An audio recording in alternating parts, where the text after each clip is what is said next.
Hi there, I'm Ken Vernon, and this is Lesson 3 of my Critical First Step for Starting a Business series, where I show you how to determine if your new business will succeed or fail before you take the risk. The market research you undertake in order to validate your new business concept must answer these 3 questions. Whatever you do, make sure you have these answers before you decide to take the leap.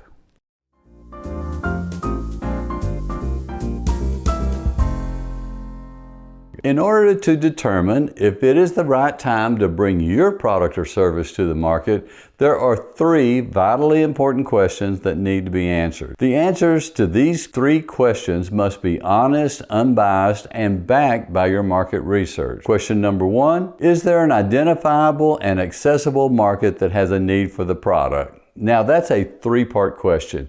Can you identify a market? Can you access that market with your marketing and messaging?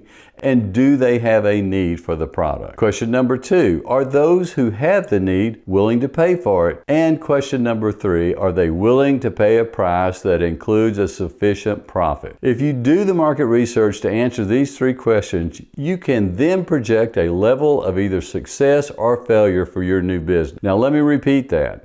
If you take the time to do the research to answer these 3 questions, you will have an understanding of the probability of success or failure of your new business before you take the risk. Now, if it looks like a no-go, you must keep in mind that a no-go decision may be the best decision you'll ever make, saving you time, money, and lots of pain and suffering. If no-go is the right decision, I would highly recommend that you accept it and move on. Now, if, on the other hand, you end up with positive responses to all 3 of these critical questions, you will now have the confidence to take the next step and commit to your new business idea.